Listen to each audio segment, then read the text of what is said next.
It's time for Voice of Indie. Your hosts today are Beem Weeks, author, producer, and marketing monster for independent multimedia publisher Fresh Ink Group, and Steven Gies, author, producer, composer, and publisher for Fresh Ink Group. Happy Wednesday, everybody. It is that time again. Time for another episode of the Voice of Indie podcast. This is episode number 180. Can you believe that? I am your host, Beem Weeks, and with me tonight is Mr. Steven Gies, and he will be Gies because our guest is also a Steven, and we don't want any confusion. So how you doing tonight, Gies? Well, you've just confused me, so I'll hang in there, see what I can handle here. Having a good week so far. You know, I've not been silent about the fact that I'm a University of Michigan three-time graduate, so the Michigan Wolverines taking it all the way to the national championship this week was a highlight for me. Very cool. And I'm living down here in Alabama where everything's all about University of Alabama and Nick Saban, so I'm happy to report Nick Saban announced his retirement today, which means his last ever college football game is to get beaten by Michigan. So there you go. That's a good way for him to go out as far as I'm concerned. And you Alabama fans out there, well, hey, what can I say? Saw a couple of good movies this week, too. I hear you're going to see Wonka tomorrow. Wonka was actually a very good movie. I liked it a lot. I highly recommend it. It's a very heartwarming tale. That's why I'm going to see it. That's your recommendation. Heartwarming tale. Timothy Chalamet carries it, and I'm one of those people who didn't like the original Gene Wilder movie. Never did like that movie. Can't say that I've even seen the entire movie. I just thought that it was lame. Gene Wilder played a good character, but I just never liked that movie. But this one, I'm going to recommend. I also saw Night Swim, which is a goofy, horror, scary suspense thriller with a silly premise. But those can be fun, too. And the camera work in this one is really cool. All the in-the-pool camera work and the sinister evil in the water and all that kind of stuff. So, yeah, good week for college football and for movies. What about you? What about me? Well, how about it? I dropped this in here. We've got a guest tonight, and we'll get to him shortly. But this guest's book is out now, American Darkness. Ooh.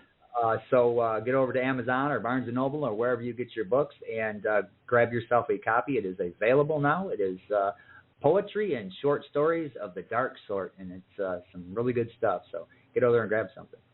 Ooh, what formats would that be available in? That's in hardcover, softcover, and all ebook formats. And we've got something else about this over YouTube, don't we? Yeah. We just finished making the trailer for it last night. I don't know if our guest has even seen it yet, but it's over on YouTube now. So make sure you check that out on the YouTube channel called Fresh Ink Group. And by the way, we've picked up 6 more subscribers to that channel in the last week or so. So I'm going to have to get up and do my little dance my little jig, which we do every time we get a subscriber there. But yeah, check it out, American Darkness by Steven Skibicki over on YouTube. Yeah. And listeners, if you want to participate in tonight's episode, you want to call in with a question or share your question on X, here's how you can do that. Call 516-453-9902 right now and join us on air or tweet us with the hashtag Fresh Ink Group in the body, and we'll read your comment or question live. That's 516-453-9902 or hashtag Fresh Ink Group. Yeah. Now, we also built a website for tonight's guest, which is going to go live sometime in the next couple of days. So check back with us next week. We'll give you the info for that. And make sure you check our newsletter, which you're going to learn how to subscribe to here shortly, because we'll give you all the information about his website there, too. We also have another new book out. This is from Robert G. Williscroft, and this is Ran, A Civilization in Hiding. It is out now in hardcover, softcover, all ebook formats, and we are starting production on the sound and sound effects enhanced audiobook with voiceover master Trenton Bennett. Going to be doing the voiceover for that one. So Ran, A Civilization in Hiding by Robert G. Williscroft is out now. Yeah, and also out now is Edge of Smoke by Carlisle Toms. This is a sequel to his first novel, The Calling Dream. So if you've read that and you liked it, here comes the sequel. It's got some characters that kind of carry over. if you listened to him here a couple weeks ago, he told you a little bit about that. But Etch a Smoke by Carlisle Toms is out now, available wherever you buy books. All right. We've also got another book that's in pre-sale right now. This one's by Gwen M. Plano. This is one of 2 books by her we've published in the past couple of months. Her book's going to be released in mid-January, but you can go order your copies now, and then they'll be shipped to you in mid-January. That's The Soul Whisperer's Decision by Gwen M. Plano. Yeah, and the other book that Mr. G's just mentioned is Gwen Plano's The Gift, and that is part of the Harbor Point series, and Harmony Kent, she's got a book in that series as well. I think there's 8 of them there, and tonight we're going to run commercials for both of those books, The Gift and Harmony Kent's The Room at the End. So those are both available. Get over there to they're ebooks only, Kindles only. So get over there and actually I think some of them have some paperbacks, but get over to Amazon and check them out. And as Mr. G's just mentioned a little while ago, we've got a newsletter. And if you're not subscribed to it, we're sending Guido to your front door, and we're going to find out why. But for those of you who want to sign up before Guido's visit, here's how you do that. Stay on top of these podcasts and all things Fresh Ink Group with our weekly digital newsletter, new releases, videos, stories, excerpts, interviews, and more. Sign up now on the homepage of FreshInkGroup.com and be the one who knows what's what. What? All right. So, audiobook, The King's Ransom, Tales and Legends. This audiobook is finished except for some final production stuff, and I'm still waiting on Ethan Drew, the voiceover actor, to get me that stuff. He was supposed to have it a day or 2 ago, and I'm still waiting. But he's a professional. He's gonna get this stuff to me when it's good and ready. So keep your eyes and ears on the letter, because this was a fun book. I love doing these audiobooks. Love working with the talent and then adding the sound effects and all this good stuff. So The King's Ransom, Tales and Legends by Cheryl Carpinello. Audiobook. Well, I'm really looking forward to that. I am too. Here's the point in the show where I usually count down the top 25 print bestsellers from Fresh Ink Group, but the website is undergoing maintenance, so I can't look at the live list right now, so all I've got is the top 5 from last night. So, covering the top 5 from last night, in the number 5 slot, Sassy Discovers the AME Church, and that's by B.A. Johnson. That's the first of 2 books in her Sassy series so far. We're looking for a third one of these days. And this is illustrated chapter books for children, and it's about a character named Sassy, and she learns about her AME Church. So Sassy Discovers the AME Church is in our number 5 slot for print bestsellers this week. Number 4, How to Start and Run Your Own Food Truck Business in, what state do you think, Beem? Florida. Florida it is. How to Start and Run Your Own Food Truck Business in Florida is our number 4 print bestseller this week, and that's the hardcover edition. So these food truck books are definitely outselling the soft covers with the hards. Number 3, Gwen M. Plano, The Soul Whisperer's Decision. That's her new thriller, and it's not even out till mid-January, so it's already up to number 3 print bestseller here. So lots of orders are coming in. That's a great sign. So that gets us to our top 2. David Carroll, I Won't Be Your Scapegoat. David Carroll's Homemade Social Media Blunders is in our number 2 slot. That book is really going like gangbusters. He's having a lot of fun with it. You know, David Carroll orders books because he's an NBC newscaster, and he's got his own radio show and his own newspaper column, and he's basically, everybody in Chattanooga knows the guy, and everybody wants to be friends with him, and everybody invites him to come speak at their events and functions and stuff, and he always takes boxes of books with him and sells them after the show, and sometimes brings in thousands of dollars after just making, a brief little appearance at the Rotary Club or some church function or something like that. When he orders author copies of his books, I have to get a permit from his community in Tennessee to allow an 18-wheeler to go into his neighborhood and park in front of his house.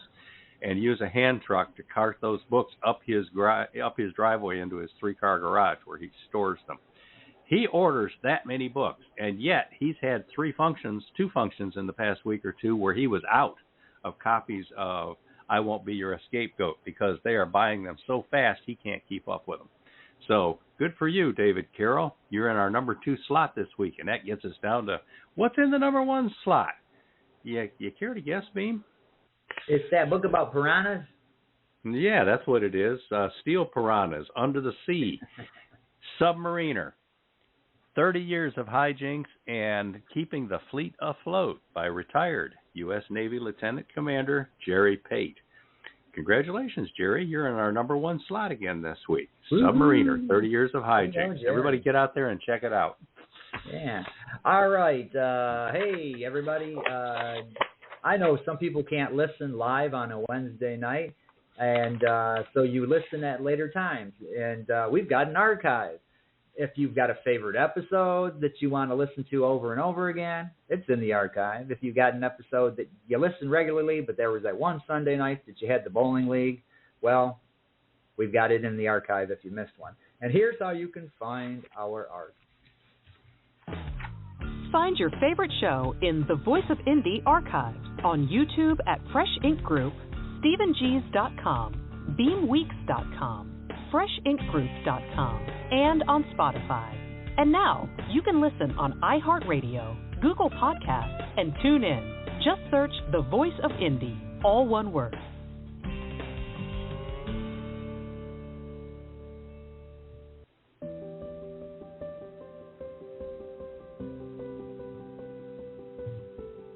In an innocent 1958 American suburb, Shelley doesn't know the power of a kiss or how it will change her entire life.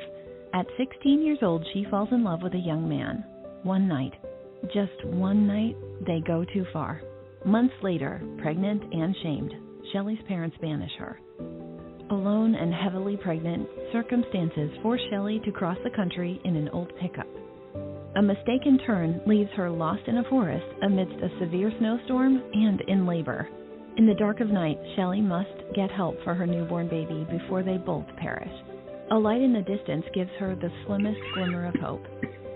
After Shelley wraps the infant in her father's old jacket, she trudges through the snow to a lighthouse keeper's cottage. Snow half buries the squat stone building.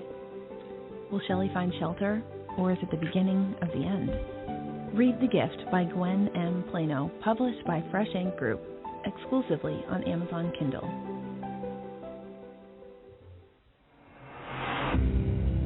When guilt-ridden Mia checks into a suicide hotel but can't go through with the final act, vengeful ghosts gather to torment her. Set in the near future, the post-war world is in turmoil. Mia Hawthorne suffers an emotional breakdown following the death of her wife and loses everything to a corrupt government. In an ironic twist of fate, the government suicide department, the Last Sanctuary, allocates a desperate and destitute Mia to the very hotel and family heirloom which she has so recently lost. On her first day at the Lighthouse Inn, beset with painful memories, doubts, and questions, Mia finds herself coming face to face with angry ghosts who gather to goad and torment her. Lost and alone, can Mia find enough strength and purpose to avoid her final, frightful fate? Read The Room at the End, Harbor Point Series Book 8 by best-selling author Harmony Kent, exclusively on Amazon Kindle. Ooh, good series. As Beem mentioned, there's 8 books in that series by 8 different authors, all from Story Empire. And we're proud to be associated with a couple of those stories. So check them out. Let's see over on Twitter that Verwain Greenhoe has helpfully posted a link to the book trailer for tonight's guest, American Darkness by Steven Skibicki. So if you want to go watch that, we'll wait. Go ahead. All right, no, just after the show would be cool. So let's meet tonight's guest. Steven Skibicki is a 31-year-old Messianic Hebrew man from New Hampshire. He has been writing since the age of 12. A staunch mental health advocate, he has been diagnosed bipolar and is dealing with PTSD, but he's chosen a different way forward. He lives in South Texas near the Gulf Coast. Boy, writing since the age of 12. I learned to write a little bit younger than that, didn't you, Beem? I did too. Yeah. All right. Welcome to the show, Steven. Welcome. Hey, I'm happy to be here. All right. So how about you tell us, you live in Texas now. Have you always lived there, or you come from somewhere else, and where all have you lived? I was originally born up in New Hampshire. New Hampshire. Did you grow up I was there? For 14 years, and then I lived in East Tennessee, and then I just came down to Amarillo and eventually settled down here next to the Gulf Coast. So what moved you around? Was it work or a sense of adventure? Honestly, I had a single mom growing up, so she just kind of went where there was family and opportunities. Ah, okay. You see yourself staying where you are now long term, or are you feeling restless already? Well, it wasn't that long ago that I was working up in Wisconsin at Fort McCoy with Afghani refugees, so I think I'm content for right now. Oh. All right, so what kind of a kid were you growing up in New Hampshire and other places beyond that? Were you into reading and writing? You started writing at 12, and I joked about it earlier. I assume you started writing stories and poems and things like that at age 12. Were you interested in them before then, or did something happen at 12 that just turned a light on and made you get real interested? What's the story behind your interest there? Well, I did actually, start reading classics. A lot of other kids, got Harry Potter or the Pendragon series, and I got Victor Hugo. Ooh. Cool. Ooh. And you managed to make me feel old in that same answer at the same time. The other kids were getting Harry Potter. Okay. I also got my hands on Emerson, learned some things about self-reliance and whatnot. That's cool. But the real thing that made it kick off to be writing and everything else was the recommendation of an English teacher. She could notice that I was struggling with some things at the time, and she said that poetry or, writing short stories was a great way in order to be able to, channel all of that mental energy and be better. Oh, there's no doubt about that. Did this teacher get you interested in pursuing more education in writing and English and stuff like that? Unfortunately, no. I actually moved away at the age of 14. And then I was down there in Northeast Tennessee, Bulls Gap, Rogersville, Cherokee Comprehensive High School. And my mother actually got sick, so I had to drop out, get a job, and that's when I went over to Amarillo, Texas, to try to help take care of her, because I was staying with my aunt to try to finish out school, but life is what it is, Do you think you'll go back to school? I did, actually. I went back. I got my GED. I started pursuing a degree in computer science and stuff like that, because that has also always interested me. I was going to try to get a major in English at some point as well. Okay. Now, just a little while ago, you mentioned being up in Wisconsin and working with Afghan refugees. So how did that come about, and what was that like? That was very interesting. My aunt was not doing very well. She actually passed away because of lung cancer, and me and my two cousins actually just saw an ad on Facebook, and at first we weren't really sure what to make of it. And then, we got in touch with the office for a company called USA Upstar, and we went out there and did a job and got them accustomed to living in the United States. So what did that all entail? How did you just kind of teaching them the customs, the culture, or what? Well, there was actually a lot of different departments. We focused more on sanitation, teaching them healthy habits, and making sure that diseases were reported and stuff like that. But there were other departments in the company that focused in on education, getting them up to snuff, making sure that they had a proper reading level. And, there were also some other departments that focused in on American culture and adjustment to life, in terms of work and going to school for the kids. So did you, make friends with these people, or you keep in touch maybe and find out, how they're doing these days, or was it just the job was done and you went back home? Unfortunately, they limited us to what interactions we had there on base is what we could have. Okay. Wow, interesting. So what other kind of jobs have you held? Well, I have operated my own pressure washing, remodeling business that was right over there, and basically the Louisiana line in Orange County, Texas.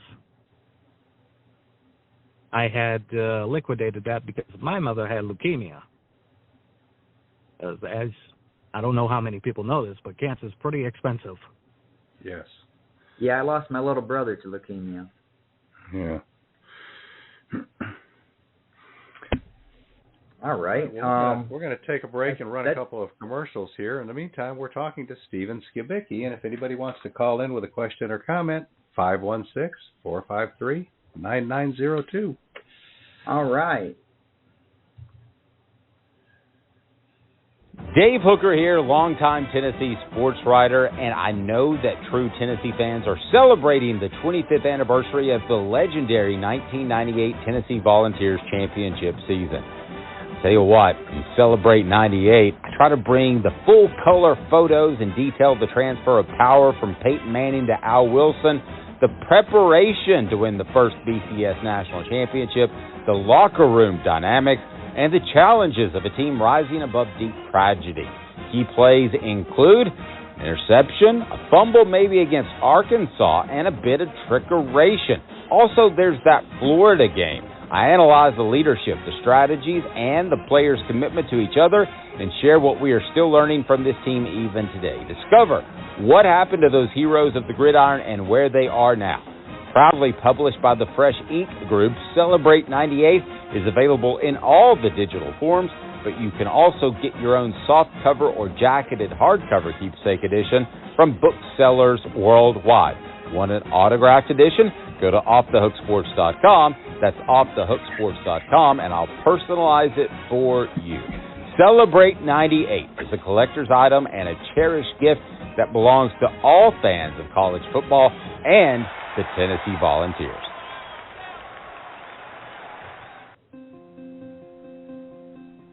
In the Pruitt-Igoe slums of St. Louis in the 1960s, a heroin addict mother breaks her son's dolls and screams, "You are not a girl." However, no one can convince Stephanie to live as Stephen. Her mother pimps her out to a man who rapes and takes pictures of her. After finding her mother brutally murdered, she is placed in Christian foster care, where they also try to convince her to accept being male. Her mother's lover is sentenced to life in prison for the murder. Author of widely praised The Calling Dream, Carlisle Toms brings back famed televangelist Pastor Ronald Dennison in this unflinching sequel, Edge of Smoke. Dennison sets up a trust that allows a compassionate old neighbor to adopt Stephanie out of foster care. Still, she is violently bullied at school for identifying as female. The trust pays for transition surgery at 18, and she begins to live fully as a woman. Frightened by men, she remains a virgin until she falls in love with Jordan. But she runs into the man who abused her and remembers her childhood pledge to kill him. Will her lust for murdering the man who brutalized her as a child cause her to lose the man she loves? Proudly published by Fresh Ink Group, The Calling Dream, and now Edge of Smoke can be found anywhere and shipped everywhere in jacketed hardcover and softcover editions, or downloaded in all ebook formats. Edge of Smoke by Carlisle Toms. All right, and I am hard at work on the video for that one, and that one should be done here within the next day or two, but keep your eyes and ears peeled for that. We're going to promote this all over Twitter and Facebook and whatnot. Okay, I think right now is a pretty good time to go over to Twitter. Dr. Helen Burrell has a question over here for tonight's guest, Steven Skibicki. She says, Mr. Skibicki, this is a two-pronged question. How does your devotion as a Messianic Hebrew contribute to number one, your creativity, and number two, to living with a bipolar condition? That is an excellent question. Two prongs. Two prongs. Well, to go off of the very first one, I would say that my devotion to being a Messianic Hebrew is very fundamental for me to persevere in all the writing that I have done. Okay. As it is a beacon of hope. Sorry, I was messing with my phone right here.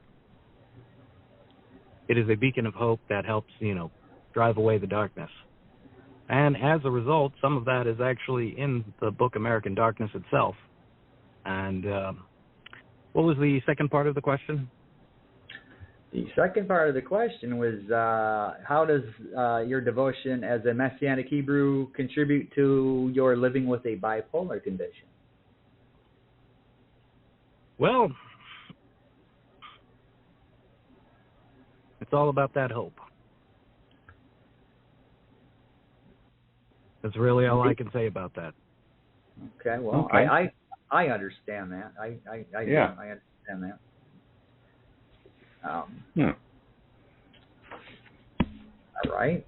Thank you, Dr. Helen, as usual. Yeah. We always coming up with a good question. Now, okay, Steven, when you're not working, when you're not writing, how do you like to spend your time? Do you have any hobbies, interests? Oh, yeah. I actually have a lot of different hobbies and interests. Like sometimes I get bored and I just start cooking things. I'll throw things together in the kitchen, whip it up. I've been known to go and do woodworking. I like to fish. I like to spend time out in nature, or sometimes just, sit down, listen to music, and really unwind and kind of decipher the lyrics, if you will. Dive into the deeper meaning of the song. Yeah, like Papatus of Love. Yeah. Now, what kind of music are we talking about here? Well, we're music connoisseurs on this show. It's a pretty broad spectrum. Like one of my favorite songs is Candyman, Sammy Davis. Sammy Davis Jr. All right. Okay. And I also listen to things like Five Finger Death Punch, Hollywood Undead, Frank Sinatra. I'm really all over the board, I guess is what I'm trying to say. There was actually a line in a song from Hollywood Undead that said, every song is a lifespan. And that's kind of a lyric that's always spoken to me. Yeah. Cool.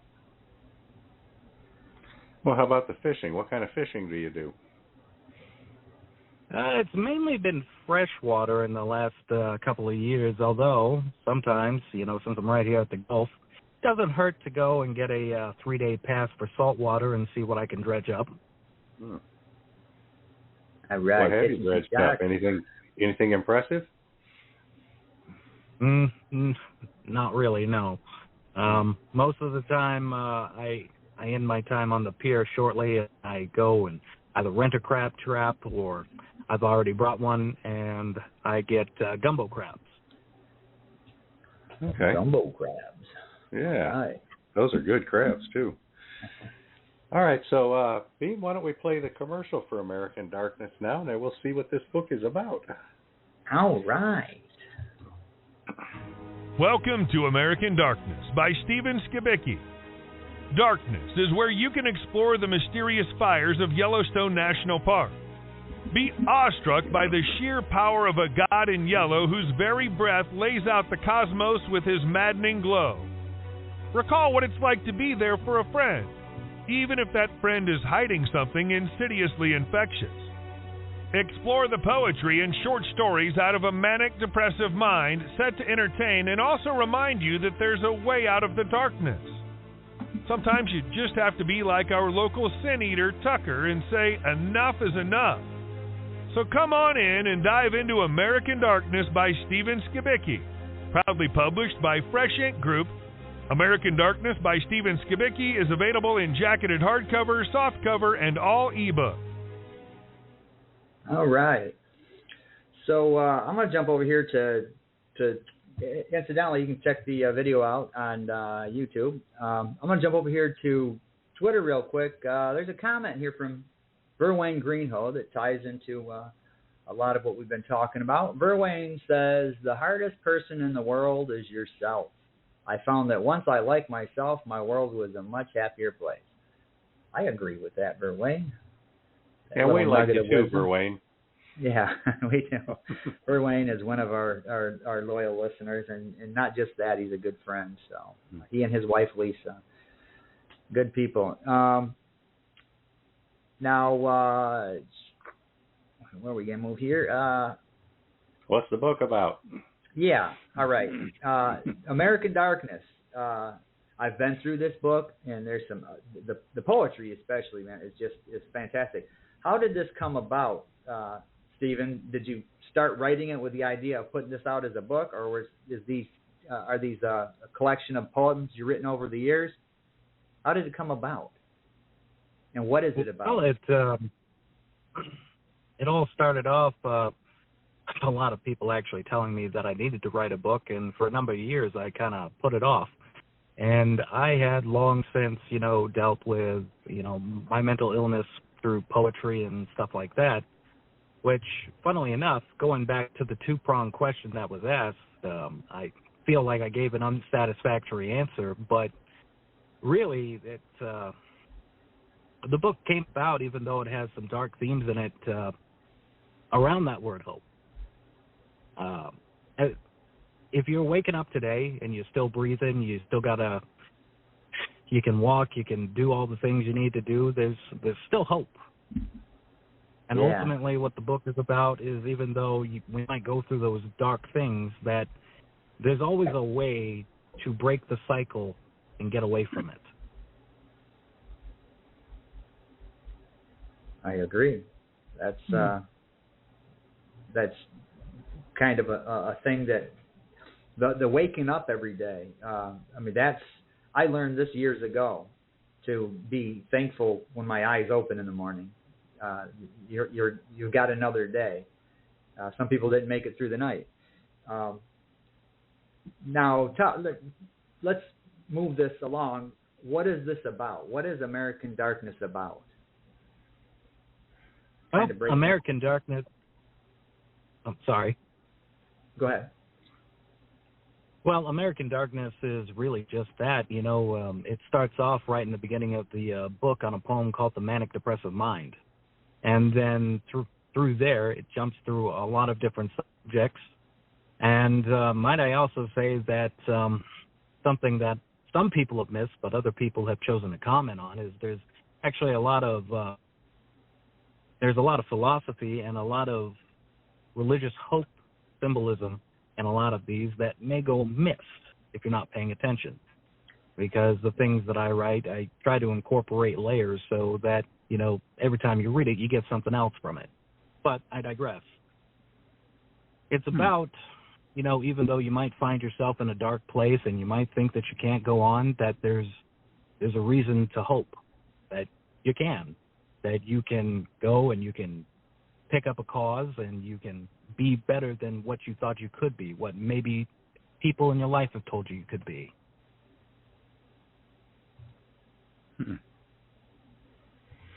So it's a mix of poetry and short stories? Yes. It is a mix of poetry and short stories, and both sections actually follow a similar format. It all starts off, it's more clearly cut in the short story section than it is the poetry section, but in the short story section, there's a story called Avarice Incorporated, and it's Groundhog Day meets horror. The main character goes and he lives this life, and he receives a mysterious book in the mail. And anything he writes in it, he gets. But it's got to subtract from the halves of others. And being the kind of person he is, he can't live with that. However, because it's a Groundhog Day sort of thing, he forgets the next time he gets the book. And it's a cycle that just keeps going and going. Conversely, with the last story, in American Darkness, you have Tucker, who is a sin eater, who says, no, I've had enough of eating your sins. Yeah. I rather enjoyed these things, and I picked up on a lot of the religious aspects of these things, some of the in the poems and in the short stories, and truly enjoyed it. Yeah, so. Do you have it handy, Stephen? Can you read us a poem? Ooh. I certainly can. Tell me, did you have one in mind? I like the tongue, but I like them all. All right. Let me go ahead and get over here, and I will go ahead and get it pulled up. We could run a commercial real quick while you're pulling that up and be ready when we get back. Yeah, absolutely. All right. And let's do that. I'm David Carroll, and I'm proud of my recent books, Chattanooga Radio and Television, Volunteer Bama Dog, and Hello Chattanooga, famous people who have visited the Tennessee Valley. Like many folks, I spend too much time on social media, but I put that time to good use. For years, I've been collecting social media misspellings, misinterpretations, and other mishaps, from tweets, text messages, even the signs you see at stores and on the highways. I've collected the funniest foul-ups in my latest book, I Won't Be Your Scapegoat, David Carroll's homemade social media blunders. I top them off with my own snarky comments, and they're illustrated by a talented artist, my friend Mike Salter. There are a lot of laugh-out-loud moments in the book, more than 400 of them. We all make mistakes, and sure, you can blame it on spell check, but maybe, just maybe, we didn't pay enough attention in English class. Either way, this book will bring a smile to your face or to the face of someone you love. We can all agree what the world needs now is laughter, and lots of it. I Won't Be Your Scapegoat, proudly published by Fresh Ink Group in softcover, jacketed hardcover, and all ebook formats. Yeah. Funny book. All right. We're talking to Steven Skibicki, poet and story writer. And it's not too late to call in if you want to make a comment, hurl some wicked accusations, or just ask a question. 516-453-9902. So Stephen's about to read us one of his poems from American Darkness. Absolutely. I've got it pulled up now. And the one that I'm going to go with is You're Not Alone. All right. A heart breaking under a chisel like quarried stone, crumbling like a sandcastle caught under the next wave. Petrified by a gaze of Medusa as you stare off into the abyss alone, its black web grabbing and tarnishing your brilliant flame. Droplets from the eyes flowing like rivers through the mountain pass, crashing like meteors into the atmosphere with the eruption of fire, consumed by the threads of smoke weaving rage fastidious, smoldering charcoal and cinders popping the glowing orange ire, standing like an oak atop the desiccated sand perch of a mound, looking at the barren graying field of dust-filled emptiness, shivering under the shrill, bitter wind lacerating with its sound, plunging deep like a diver into the frozen sea, railing yourself with a nail-studded whip of overanalyzed sins, ripping out your wrongdoing one flay at a time, trying to atone. Kick your legs into a sprint, my most beloved akin. Grab tight. You're not alone. Wow. Very visual. Yeah. So what's the image that goes with that? The image that goes with that is a shield bearer staring out at a forest that is on fire. There is a rim of fire around the shield from somebody having broken through Okay. Well, tell us about all the images in this book. Where did they come from? What's the story behind those? Well, all the images in the book, because I made a silly decision once upon a time that I can't really draw anymore. So I used an AI generative software to be able to render images of exactly what I wanted. They're all derived out of lines of poetry that I have in each one.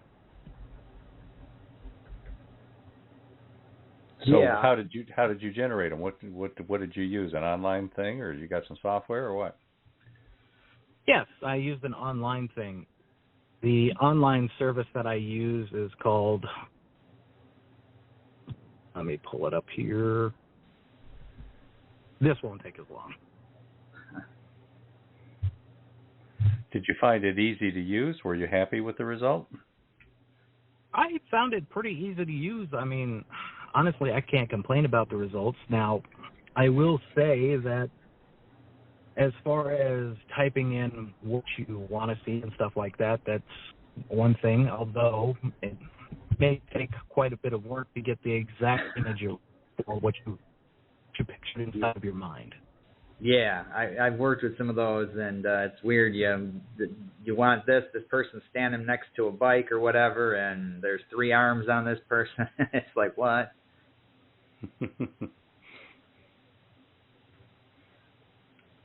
And it's called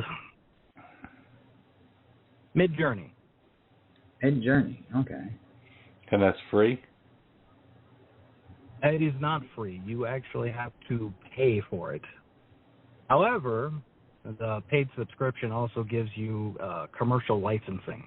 So all the images that, I created belong to me forever. Yeah, there's some interesting images in there, too.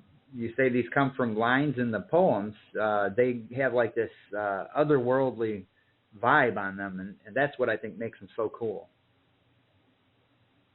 Did you have a particular image for a poem that you thought was really good? I can tell you what line it actually came from. Well, I don't have them opened here at the moment. About the tongue. Yeah, let's go and do that one. All right, you did say you liked that one. Mm-hmm. All right, so I will go up here and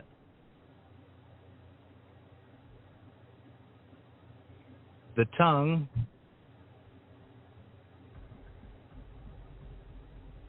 There we go. Looks like a kind of a green person with a lizard nose and weird stuff in the mouth. It's just a strange image. It's maleficent forked tongue. It's maleficent forked dripping venom set with sights ready to ensnare. That's the exact line that came out of. Oh, okay. Huh. Cool. It's maleficent forked dripping venom set with sights ready to ensnare. Okay. So would you do this again? I mean, would you go there to source your images on your next project? I mean, if I absolutely had to, didn't have any other choice, yeah, it's... Well, that's a rousing endorsement. Great.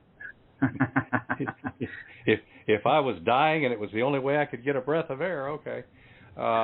Did you learn anything from the experience? You got any advice on how to use AI to generate images? Yeah, really the best advice that I can give for AI images that you want to see to illustrate something more clearly to your audience or something like that is, if it's like a poem or something like that, don't be afraid to play with the lines in order to see what you want to see. Have an open mind in order to get the end result that you want. Did you ever get like an end result that wasn't exactly what you wanted, but maybe you looked at it and said, hey, this is actually kind of better than what I wanted? Yes, actually. Funnily enough, it's for the poem that's after the tongue. It's Will of Fire. The way that turned out was not exactly what I wanted, but how it's set up actually turned out way better than what I was shooting for. Oh, that's cool. Did any of the images you wind up with encourage you to go back and make any changes in the story or poem that it's going to go with? That I can say no. It did not do that.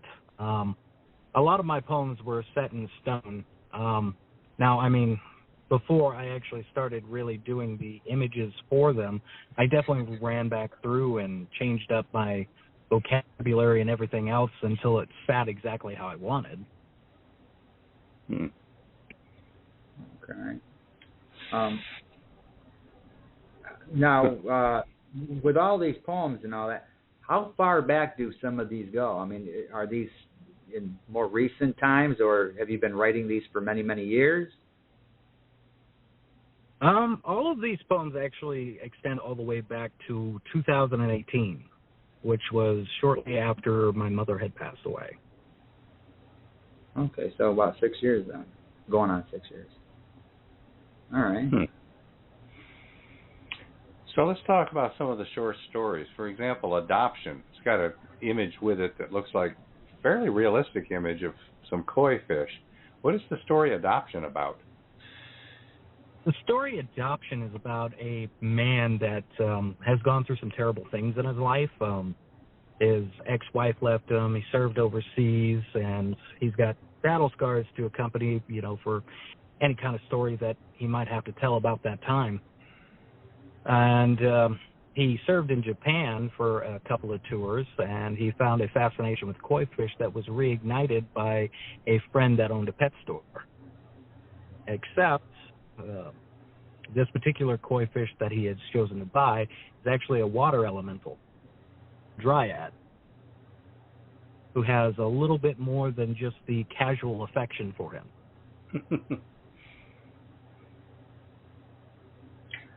Okay, I'm going to jump over here on Twitter. Robert McKenzie has joined the conversation, and he's got a question. He says, Steven, have you used a photo or image to AI generate a poem or story? I have not. All of these are strictly generated off of my words. Generated from your brain. Yep. Yeah, because that's the thing about this AI stuff is that people are starting to use that to, they'll put in an outline and let it write their stories for them, and you're not writing a story then when you do that. I don't think that that's cool at all. I mean, who knows where some of these lines are coming from. It could be coming from books that are being picked up by the AI.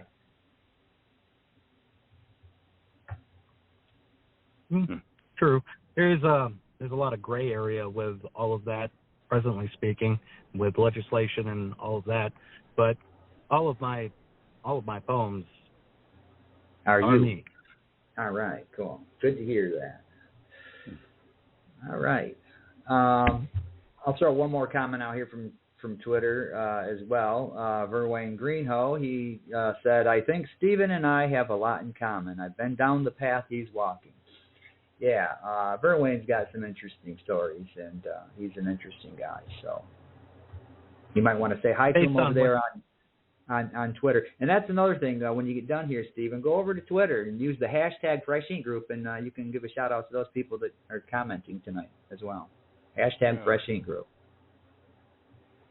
And click on the latest. Gotcha. You'll see that. So there's still some based of on the... Go ahead. Oh, I was just going to say, based on what Weeks had shared from him earlier, he sounds like a pretty wise individual. Oh, yes, he is. Yeah, it's all a front, but we play along with it. So. But I haven't read all of the stories in this book yet. I'm still working on it, and I'm curious, what is the God in Yellow about? That's a cool image. The God in Yellow, actually, okay, so you remember how I said that I got started off with some more classical books? Uh-huh. Yeah. Okay, so I actually got started, something that really piqued my interest was The King in Yellow, which is back from the 1800s. a collection of short stories about a play that drives you mad. So what's this about? This is kind of a play on that, really. It's a lot of different artists over the years have used the King in Yellow and their books and stuff like that as a point of reference. For a great old one, for instance, H.P. Lovecraft. And cool. There's not really a whole lot about him, so I actually wanted to take the character and develop them into what they appear to be in the story, which is a god that is bent on spreading chaos and madness everywhere. Cool. So chaos and madness. So what happens in this story? Chaos and madness? Well, kind of, yeah. I mean, it definitely plays on the cycles, except for this particular story, the individual that's going through the cycles is outside of it. He picks up this man that he has do his bidding. So not only is he getting chaos and madness out of the worlds that this man sets forth to tell him to create, but he's also getting it out of the man himself. And he goes through this after a near-death experience running on down the road where he gets shot, and eventually he wakes up in a hospital. At first, everything seems like he's in the clear. You know, he's escaped this world, this god in yellow, with his far-reaching madness that can infect everything and collect souls that are writhing in it. And he goes and he tries to seek religious help, only to be met with the god yellow again. And it ends with him having a discussion with his son.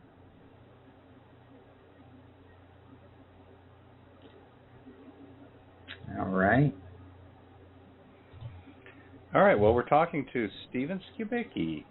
Still a little bit of time to call in, 516-453-9902.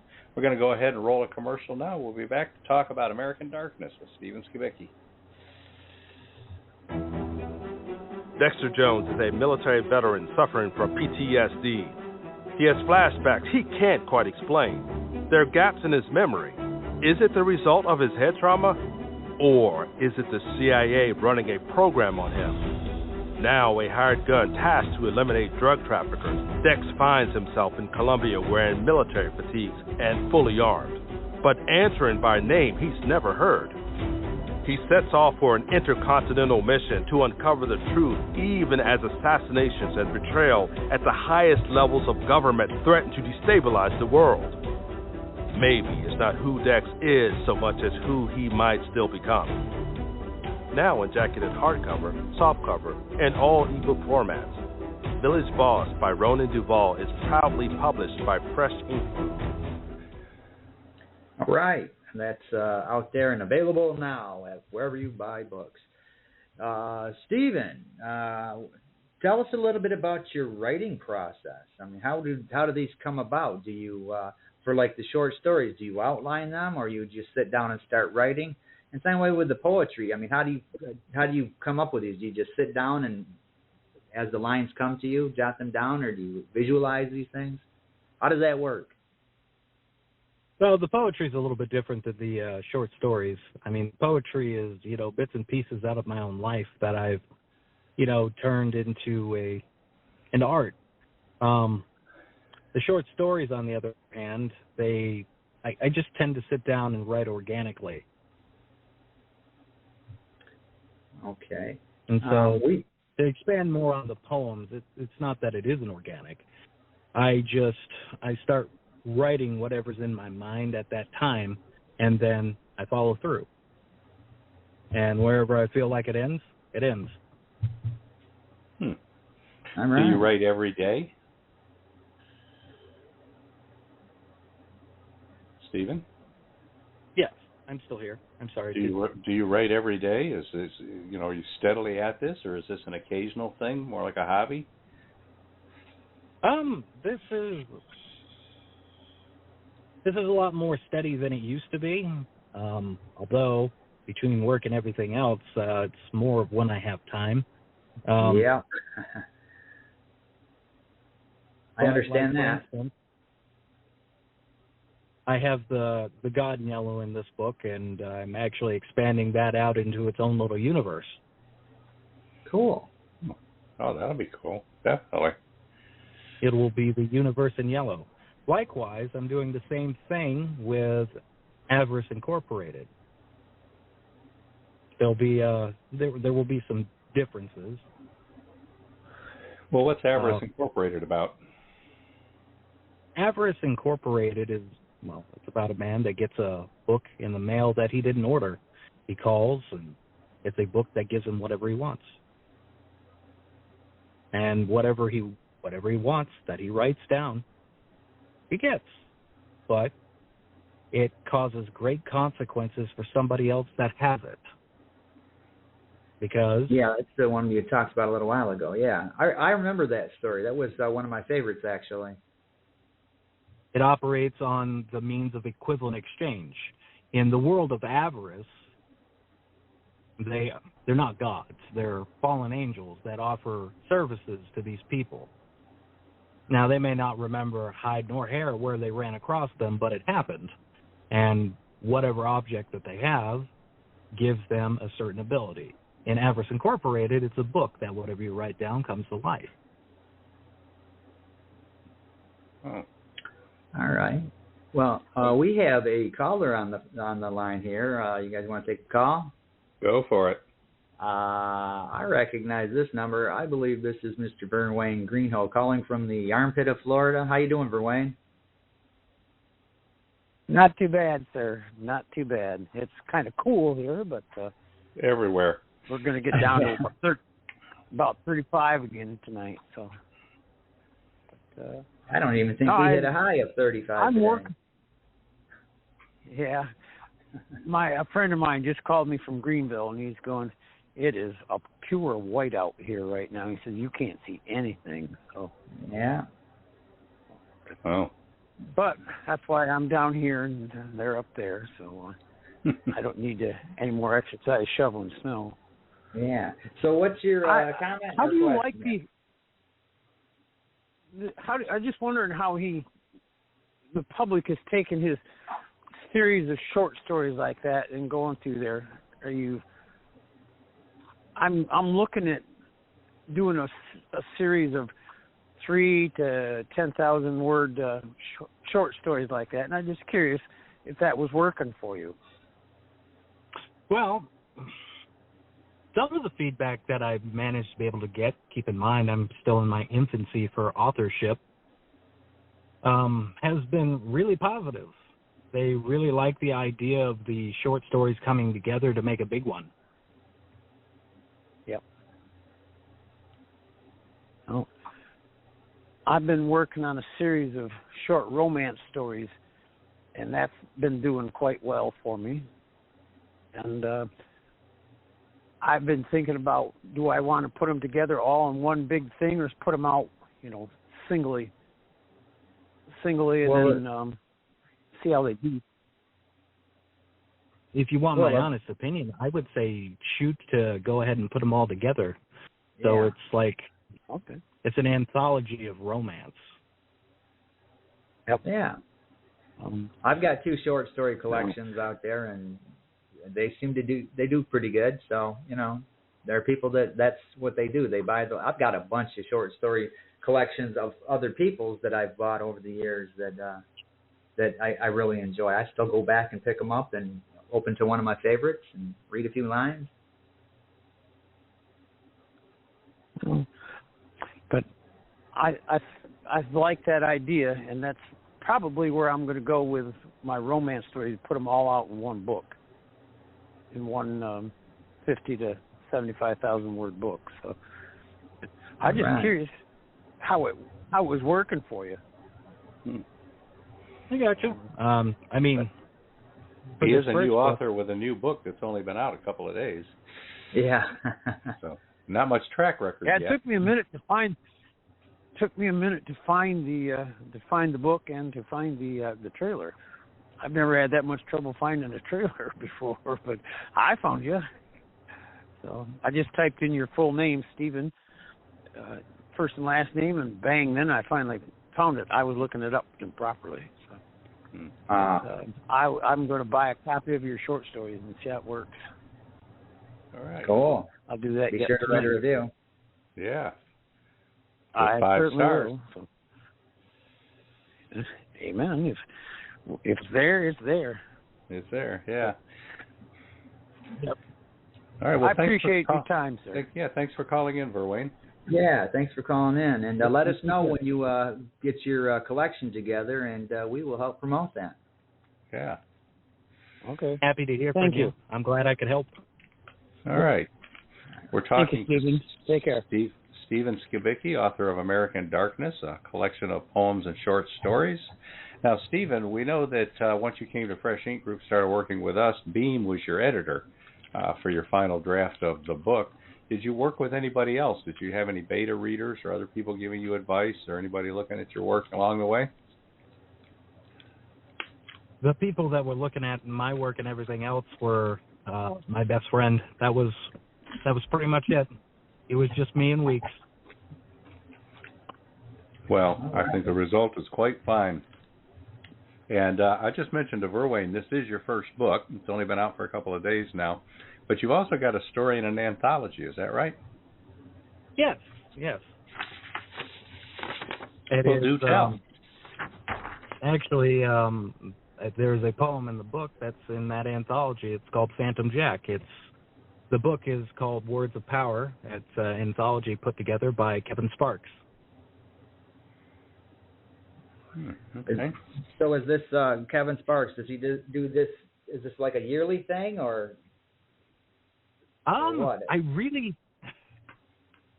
I know Kevin actually has multiple books that come out in a year, but I don't know his exact schedule. This was one that I had just jumped on, and when I did, people got really excited about it, and I suppose you could also say that's one of the things that helped push me into publishing with you guys in the first place. Cool. Yeah, definitely. All right. We are talking to Steven Skibicki, author of American Darkness. And Steven, before we head off and wrap things up, you're a newly published author, but you've been writing for a while. Do you have any kind of advice you have for younger authors, people who are just getting into it, something you've learned that might help somebody else? I absolutely do. Don't ever give up. You're going to have this voice in the back of your head that says that what you wrote down is not any good. Don't listen to it. Throw it away. Keep doing what you're doing. I promise you, if you do that, you will naturally improve and you will reach a point that you'll be unstoppable. I like that advice. You can even move to Corpus Christi and that voice still follows you everywhere, doesn't it? Yeah. I have my father's voice. All right, we're talking to author Steven Skibicki. His new book is American Darkness. Now, Steven, how do people find you out there if they want to contact you, follow you, get on social media with you, and what is the URL for your new website going to be? All right, if you want to get out there and follow me and find me, you can definitely go to Twitter anytime. That's usually the space that I'm in. You can also find me on Instagram. You can find me on Threads, and you can also find me on Blue Sky. And not much changes from each one. On Twitter, it's @SkibickiSteven. The new URL for the website is going to be www.skibickidarkness.com. SkibickiDarkness.com. All right. And listeners, we will let you know when that site is up and running, which should be pretty soon. So, and before we head out, I'm going to run an ad on this. Just a reminder that we have a short story contest going right now, and we only found out recently that some people were having a problem uploading their stories to the website where you can go and tell us about your story and upload the file for it. We had that fixed. So if you were trying to upload it and it wouldn't take your file, go back over there and upload that file over there. And if you still have a problem with it, which you shouldn't, info@freshinkgroup.com, and you can send your stories there as well. All right. So next week we're going to have a police officer in Texas who's written a book about his grandfather who became a fairly well-known medic during World War II. And that's Chris Langlois will be our guest next week. And who we got after that, Beem? After that we have Christian rock band, The Word 66. Lead singer and lead guitarist Scott Stevens will be joining us. And we'll be even playing one of the songs from the band. So check that out. And after that... Oh, you mean I get to get up and dance during the show? Woohoo! Yeah. Now, after that, those of you who are regulars know that between Christmas and New Year's, we tried to do an end-of-year show featuring just us and no guests. And we're going to recap a lot of things and make some predictions for the future and try to have a little bit of fun. And the entire system for Blog Talk Radio was down that day, so we did not get to do that show. So we have rescheduled that show for the end of this month, and that's who will be next after Scott Stevens from Word 66. It'll just be your two co-hosts talking about the year in review and seeing if we can have a little fun along the way. So watch for that episode as well. Check our newsletter and make sure you've marked your calendars. So thanks for being on the show, Steven. Steven Skibicki, author of American Darkness. Steven. Yeah. Well, thank you for having me. All right. And we're going to play a commercial for Judy White Arts' Essence of Spiritual Awakening on the way out. And we'll see everybody next week. See ya, everybody. All right. Bye, Steven. Bye. Our mistakes do not define us. All of our experiences and challenges, especially the most painful, serve a greater purpose. A lifelong journey of profound experiences and personal sacrifices led Judy White Arts to discover her destiny and connect with her true, authentic self. Judy shares her story and divine pearls of wisdom in this memoir that is equal parts inspiration, insight, and self-help. The essence of spiritual awakening, enlightenment, inspiration, and insights that illuminate the path to divinely guided wisdom is beautifully illustrated with full-color photos and a journal in the back for recording your personal thoughts. Proudly published by Fresh Ink Group, Judy's book is available in jacketed hardcover, softcover, and all ebook formats. Discover your true authentic self through the essence of spiritual awakening as you journey toward your path to self-enlightenment.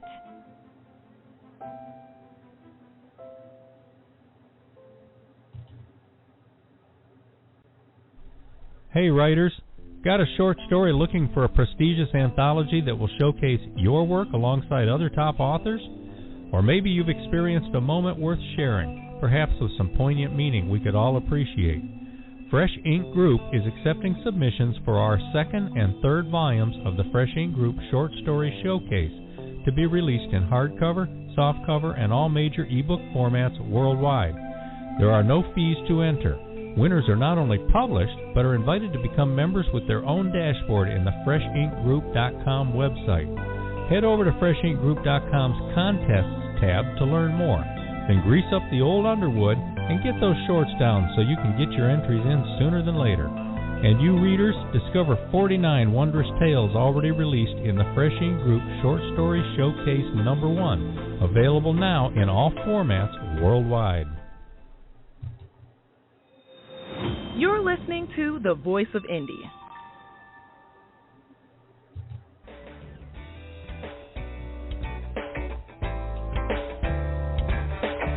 You've been a part of Voice of Indie, a production of Fresh Ink Group. Spread the word, support our guests, then find us at FreshInkGroup.com and be sure to hashtag Fresh Ink Group.